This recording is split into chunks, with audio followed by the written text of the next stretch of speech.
Mi nombre es Leonardo Alan de las Altas Torres Casablanca Iglesias. Viví en una miseria absoluta y le debo dinero a todo el mundo. Señor, su alquiler ya me debe 2 meses. Mañana, seguro, seguro. Decidí casarme no por amor, sino por dinero. Pero creo que fue una muy mala elección y no aguanto más.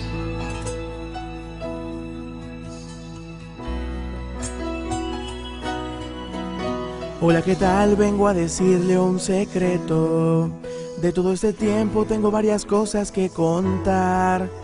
Señorito, tome asiento y conversemos de una vez. No se caiga que el asiento así se puede romper. Mil disculpas que los nervios me traicionan y mi cara se empieza a deformar. Eso me asusta. Tranquilo, eso siempre me pasó. Entonces dime.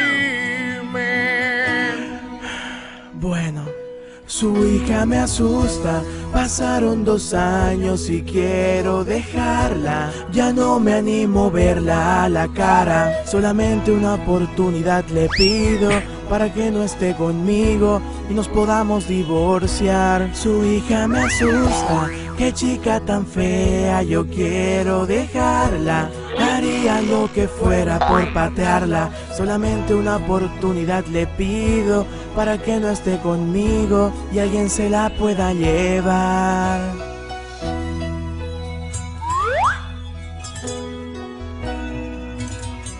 ¿Ah? ¿Con qué cara te atreves a decir que te asusta mi hija? Mejor te callas. Será su esposo toda su vida, ella es mi sangre, pero sacó la cara de su madre. Fea también es, te quedará sea por amor o por dinero. Jovencito se queda con ella si quieres vivir. Para ponerla al colegio no sabes lo que yo hice. La directora se desmayó y no la quiso. Apenas le falta un diente cuando sonríe. Me cuesta aceptarlo. Es mi niña, es mi bebé. Su belleza es extraña. Verla a mí me hace daño.